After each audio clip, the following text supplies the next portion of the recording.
आजच्या कंडिशनला माझ्याकडे इतकी पुस्तकं आहेत की कमीत कमी 9-10 कपाटा भरती एवढी पुस्तकं माझ्या एकट्याच्या मालकीची आहेत. म्हणजे जो माणूस 4 आण्याचं पत्र घेऊ शकत नव्हता नाही का, 2 रुपयाची मॅगझिन घ्यायला माझ्याकडे पैसे नसायचे, तेव्हा तो आमचा एक रामजी बाबा होता, आता ते मरण पावले उत्तर प्रदेशचे, ते बाबासाहेब आंबेडकर साहित्य विकायचे दिल्ली कॉलेजच्या समोर. तर तिथे मग त्यांच्यासोबत पुस्तकं विकू लागायचा. मला पुस्तकं वाचण्याची आवड लहानपणापासून, तर मी तिथे त्यांच्यासोबत पुस्तकं विकू लागायचा. तिथे आपण सावलीमध्ये झाडाच्या बसायचं आणि कोणी आले तर त्यांना सांगायचं नाही याच्यात हे आहे त्याच्यात हे आहे, विकू लागायचं आणि मग उरलेली पुस्तकं मी तिथे वाचत बसायचं.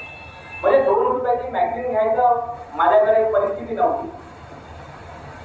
मग मी मनामध्ये त्यावेळेस ठरवलं होतं जेव्हा शिकत होतो तेव्हा, की जर मी कधी भविष्यामध्ये लेखक वगैरे बनतो, मला जर काही अक्कल आलीच, बरं मला आली तर का, तर मी बघूनच घेईल म्हणतो. 2009ला मी माझं प्रकाशन सुरू केलं, धम्मचैत्य वृत्त संदेश, आणि 1 ते 1.5 लाख लोकांपर्यंत माझी मोफत पुस्तकं वाटली. त्याच्यामुळे वाटली कारण मी म्हटलं माझ्या खेड्यापाड्याचा जनता, पोरं बारा माणसं याच्याकडे 2 रुपये राहत नाही पुस्तक घ्यायला, आणि तिथं ज्ञानी बनले पाहिजे की नाही. प्रत्येकाला ज्ञानी बनण्याचा अधिकार आहे बाबासाहेबांनी दिलेला. मग माझी पुस्तकं मी आजही मोफत वाटतो लोकांना.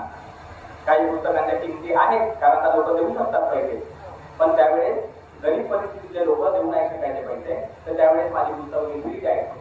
आणि आजही माझी बरीचशी पुस्तकं मी बऱ्याच कार्यक्रमांमध्ये जिकडे तिकडे मी मोफत वाटतो. जे देतात त्यांच्यामुळे पैसे घेतो. कोणी जर म्हटलं तर माझ्याकडे नाही आहे तर त्या किमतीला घेऊन देतो, फुकट आहे.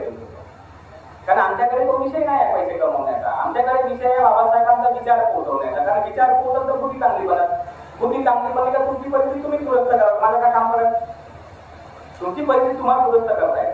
आज मी अनेकांना सांगतो की आज आम्ही एका ठिकाणी गेलो.